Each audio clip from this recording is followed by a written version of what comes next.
লোকসভা নির্বাচনকে পাখির চোখ করে ৯টি বিধানসভা তৃণমূলের সভা অনুষ্ঠিত হচ্ছে জেলা সভাপতি অভিজিৎ দেবভূমিকে নির্দেশে।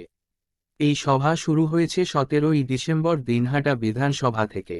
মঙ্গলবার ২৬শে ডিসেম্বর কোচবিহারের দক্ষিণ বিধানসভা কেন্দ্রে দ্বিতীয় সভা অনুষ্ঠিত হল তৃণমূল কংগ্রেসের। সভাগুলিতে তৃণমূল কংগ্রেসের জেলার সমস্ত বর্ষীয়ান নেতা সহ বিধায়ক মন্ত্রীদের একসাথে দেখা মিলছে। একসাথেই বিজেপির বিরুদ্ধে অহংকার ছাড়ছেন এসব নেতা নেত্রীরা। সভাগুলিতে কর্মী সমর্থকদের জমায়েত চোখে পড়ার মতো।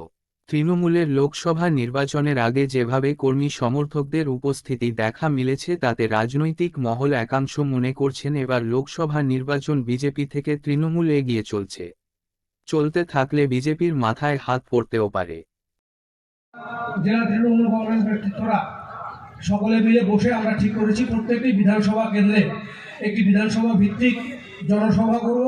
সেখানে জেলার সমস্ত নেতৃত্বরা উপস্থিত থাকবেন এবং তারা আপনাদেরকে তাদের বার্তা আগামী লোকসভা নির্বাচনকে সামনে রেখে তারা গুরুত্বপূর্ণ বার্তা তারা আপনাদেরকে দেবেন।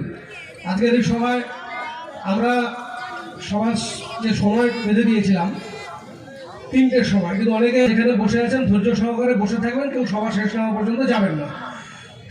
সংক্ষিপ্ত আকারে বক্তব্য রাখবার জন্য আমি অনুরোধ করছি। আমি প্রাসঙ্গিকতার কথা বলছিলাম যে প্রত্যেক জেলা নেতৃত্বের বার্তা আপনারা নিয়ে যাবেন। আগামী লোকসভা নির্বাচন অত্যন্ত কঠিন লড়াই, সেই লড়াইকে বুথে বুথে আপনাদের কাঁধে নিতে হবে, তবেই আমরা এই বৈতরণী পার হতে পারবো। আমাদের কাছে একটা চ্যালেঞ্জ, আগামী লোকসভা নির্বাচন ২০২৪-এ এখানে বিজেপিকে পর্যদস্ত করে কুচবিহার দক্ষিণ বিধানসভা কেন্দ্রে রেকর্ড সংখ্যক ভোটে আমরা যাতে জিতে যেতে পারি। গত বছরও আমরা গ্রামীণ ক্ষেত্রে জয়ী হয়েছিলাম, প্রায় ১১,৫০০ ভোটে জয়ী হয়েছিলাম, কিন্তু আমরা শহরে একটা বড় হারের সম্মুখীন হয়েছি, প্রায় ১৪,০০০-এর উপরে ভোটে আমরা সেখানে হেরেছিলাম।